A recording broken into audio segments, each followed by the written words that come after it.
भगवान श्री राम जब वनवास लीला में जाने लगे तो भगवान ने अपने महल की सारी सामग्री ब्राह्मणों को दान कर दी। सारी सामग्री।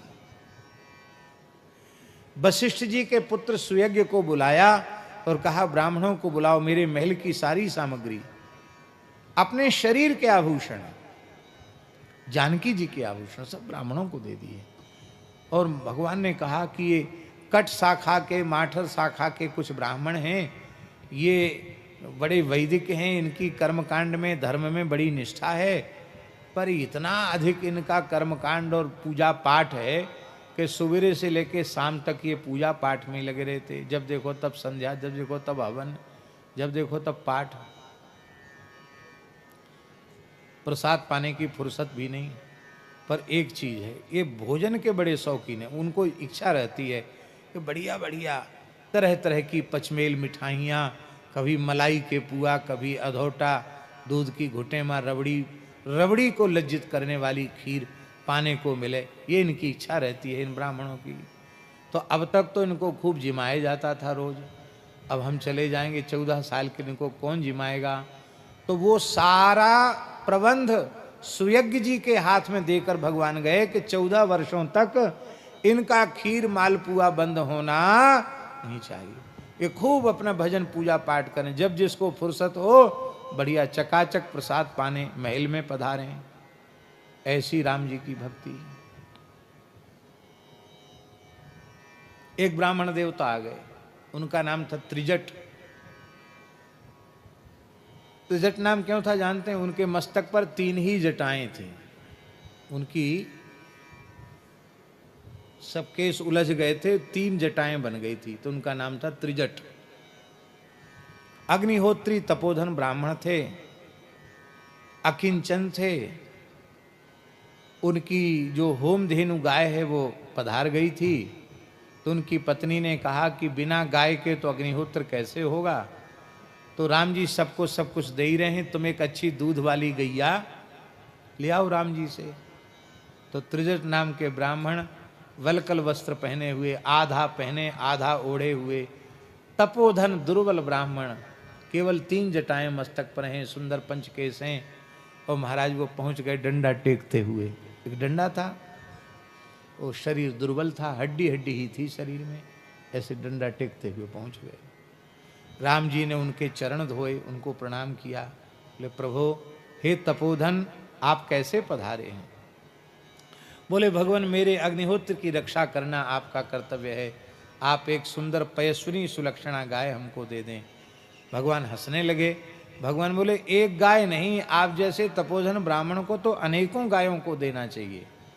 तो भगवान मेरी प्रार्थना है, आपके हाथ में जो डंडा है ना, इसको घुमा के फेंको, जितने दूर जाकर डंडा गिरेगा उसके बीच की जितनी गैया सब आपको दे देंगे।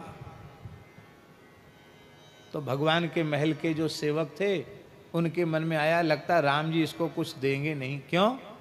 ये बेचारा दुर्बल ब्राह्मण, अस्थि मात्र शरीर है, ये डंडा टेकते हुए कितनी दूर डंडा फेंकेगा? 2-4 हाथ दूर गिरेगा, कहीं डंडा फेंकने में खुद ही ना गिर जाए, इतना कमजोर है। तो यहां तो कोई गाय है नहीं सामने, इसको लगता है गाय नहीं मिलने वाली है। पर ब्राह्मण वह केवल शरीर का बल नहीं, उसमें तप का बल कितना होता है, इसका संसार को ज्ञान कराना चाहते थे भगवान। भगवान के रुख को त्रिजट समझ गए और त्रिजट ने आधी धोती जो ओढ़े थे उसका फेंट कसी और अपनी 3 जटाएं ठीक से बांध ली, और बांध कर डंडा जो हाथ में टेक के आए थे उसको घुमा करके फेंका जब उन्होंने, तो 10 योजन दूर गिरा। 10 योजन माने 40 कोस, 40 कोस माने 120 किलोमीटर दूर जाकर के गिरा। डंडा घुमा के फेंका तो कितनी दूर गिरा? 120 किलोमीटर दूर जाकर गिरा। अयोध्या महल में खड़े होकर डंडा फेंका और गोंडा में जाकर गिरा। गोरदंडा, गाय के लिए डंडा फेंका, इसलिए उस जगह का नाम हुआ गोरदंडा। गोरदंडा से अपभ्रंश होकर हो गया गोंडा। सरयू जी के उस पार गोंडा है। महाराज वहां ब्राह्मण देवता ने ब्राह्मणों से कहा, भैया इतनी भूमि और इतनी गाय लेकर हम क्या करेंगे, आप सब चलो हमारे साथ, अपनी अपनी वेद पाठशाला गुरुकुल वहीं बनाना, वहीं अग्निहोत्र की स्थापना करना, वहीं गौशाला बनाना, चलो सब। तो जो जो नाना नाम गोत्र वाले ब्राह्मण त्रिजट ब्राह्मण के साथ चले गए, सरयू जी के उस पार जाकर बस गए, वो सब सरयू पारीण हो गए। सरयू पारीण ब्राह्मण होते हैं ना, वो सब सरयू पारीण। और लोग तरह तरह की बातें गढ़ लेते हैं, उनका भोजन किए थे, उनका नहीं किए थे, वो सब बेकार की बातें हैं। सही बात यही है कि सरयू पार वे सब चले गए, इसलिए वे सरयू पारीण हो गए। भगवान की ब्राह्मण भक्ति ऐसी।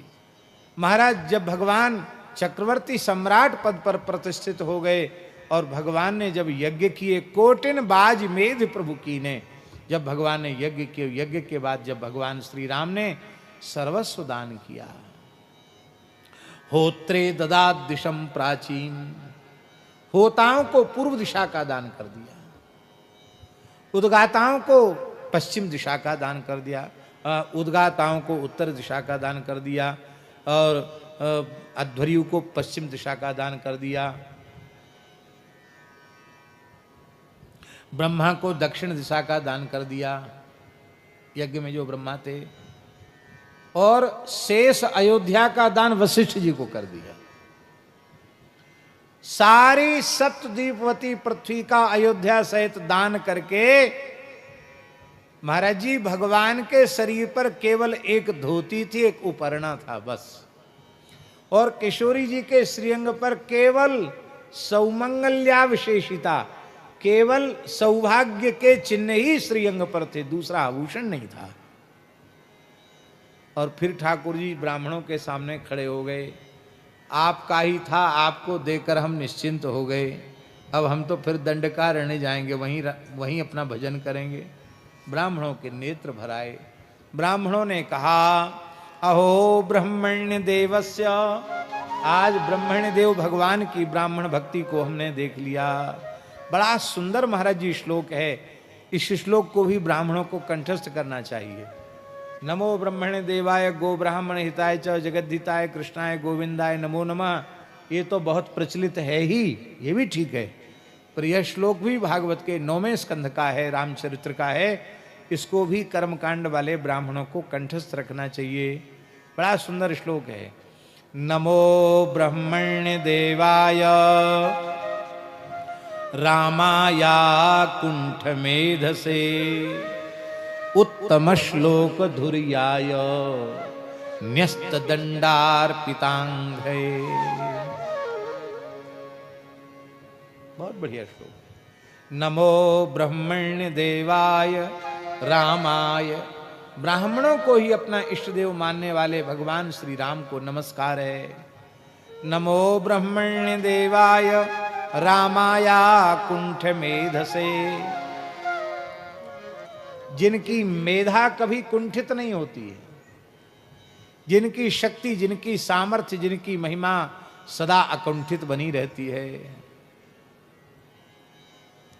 जो उत्तम श्लोकों में सबसे श्रेष्ठ हैं,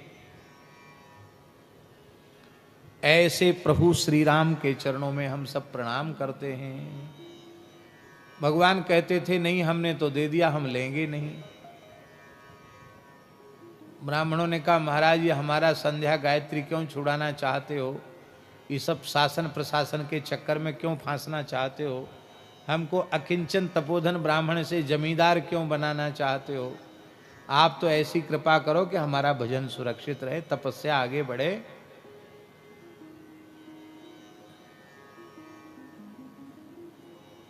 भगवान बोले, हम तो लेंगे नहीं, ब्राह्मणों का हमारे पास विधि है, आप इस सब के बदले कुछ दक्षिणा दे दो, निष्क्रय भूत दक्षिणा दे दो।